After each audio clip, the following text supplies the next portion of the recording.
And we're back with a very, very exciting episode tonight. Aaliyah, 25, the Princess of R&B deep dive. So let's get into it. As always, the views expressed in this video are 100% alleged. If you enjoy content like this, be sure to like, share, and follow. Aaliyah Dana Houghton, born January 16th of 1979, making her a Capricorn, passed away August 25th, 2001, 25 years ago. She was an American singer, actress, dancer, and model known as the Princess of R&B and Queen of Urban Pop. She is credited with helping to redefine contemporary R&B, pop, and hip-hop. Her accolades include 3 American Music Awards and 2 MTV VMAs, along with 5 Grammy Award nominations. She surely would have won a Grammy one day had she not suffered the unfortunate tragedy. On August 25th of 2001 at 6:50 p.m., Aaliyah and some employees of her record company boarded a twin-engine Cessna 402 light aircraft at the Marsh Harbor Airport in Abaco Islands, the Bahamas, to travel to Opelika Airport in Florida after they completed filming the video for Rock the Boat. They had a flight scheduled the next day, but with filming finishing early, she and her entourage were eager to return to the U.S. and decided to leave immediately. The designated airplane was smaller than the Cessna 404 on which they had originally arrived, but the whole party and all the equipment were accommodated on board. The plane crashed and caught fire shortly after takeoff, about 200 feet, 60 meters from the end of the roadway. Aaliyah and the 8 others on board were all unalived. The passengers had grown impatient because the Cessna was supposed to arrive at 4:30, but it did not arrive until 6:15. Another charter pilot, Louis Key, said that he overheard passengers arguing with pilot Morales before takeoff, adding that Morales had warned them there was too much weight for a safe flight. Key added that he tried to convince them the plane was overloaded, but they insisted they had chartered the plane and they had to be in Miami Saturday night. That makes no sense. So like you wouldn't just intervene and say, yeah, he's right, that's too much. But you're gonna, after the fact, mention it.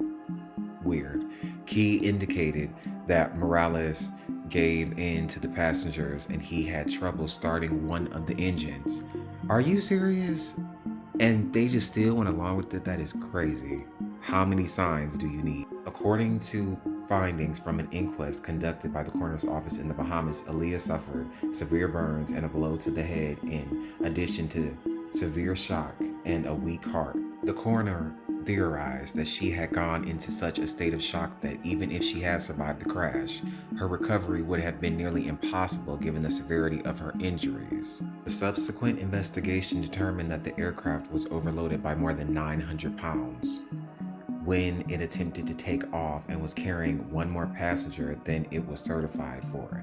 At the end of the day, to me, that's on the pilot. I don't care if you argue with them, refuse to go, because you know if it's too much weight, that plane is probably gonna come down. That's your life. So at what point do you say, I'm not risking my life for y'all? You know what I mean? Unless the pilot has some type of weird self-deletion type thing that nobody ever really thought about, but very interesting. So the National Transportation Safety Board reported that the airplane was seen lifting off the runway and then nose down, impacting in a marsh on the south side of the departure end of runway 27. Now remember that 27. The report indicated that the pilot was not approved to fly the plane. Morales falsely obtained his FAA license by showing hundreds of hours never flown, and may also have falsified how many hours he had flown to get a job with his employer, Blackhawk International Airways. So he goes out of his way to get this job by even falsifying information, knows that the plane is overloaded, lets it happen. It's almost like I don't know, to me, his whole role in this is very weird to me. Like, what was his motivations? You know, what was he thinking that day is what I want to know. But additionally, toxicology tests performed on Morales revealed traces of in his system. Such a tragedy how all of this played out. It absolutely made no sense to me then, and 25 years later, it makes even less sense to me now. Leah starred in films such as Romeo Must Die. She also starred in Queen of the Damned, which was released posthumously. Also interesting to note that Morales, his body was cremated right when it arrived in San Juan, shortly after the incident took place. It's also important to note that, Barry Hankerson, Aaliyah's uncle, and Aaliyah's family would go on to sue Virgin Records for millions and millions of dollars, and they were awarded a large sum of money. Also, a man named Kingsley Russell, whose family ran a taxi and hospitality business on the Abaco Islands, made a claim, in a sense deleted YouTube video, and eventually spoke to Landoli, helping her to put the pieces together for her book. He said that at 13 years old, he was tapped to help move bags and tagged along with the singer and her crew as his mother was her driver. Russell said he saw Aaliyah refuse to board the plane after seeing its size. According to multiple reports, her team had also overloaded the plane with heavy equipment, which may have made her even more nervous. Russell claims Aaliyah got back into the taxi, complained of a headache, then again expressed her reluctance to get into the plane. That's when a member of her team gave her appeal. Like, why was they so gung-ho to get on this little ass plane? It's crazy. And she fell into a deep sleep. It took her out of the van. She didn't even know she was getting on board the plane. Aaliyah's self-titled third album was released July 7th, 2001 in Japan, but it wasn't released in the US until July 17th, 2001. The weeks between July 7th and the day of Aaliyah's passing is exactly 7 weeks. And she passed on a Saturday, and her album officially dropped on a Saturday. Not to mention, her career spanned from 1994 to 2001, 7 years. 7 represents completeness. There are also 7 chakras, 7 days in the week, 7 colors in the rainbow, and 7 seeds. Also, lucky number 7. Class is officially in session, so we can see August 25th, the day she passed, 54. Mark of the Beast, 54. Aaliyah Dana Hogton, 81. Mark of the Beast, 81. Aaliyah Dana Hogton, 342. Mark of the Beast, 234. Princess of R&B, 144. Mark of the Beast, 144. Aaliyah Dana Hogton, 171. The day she passed, 117. Also, it was runway 27.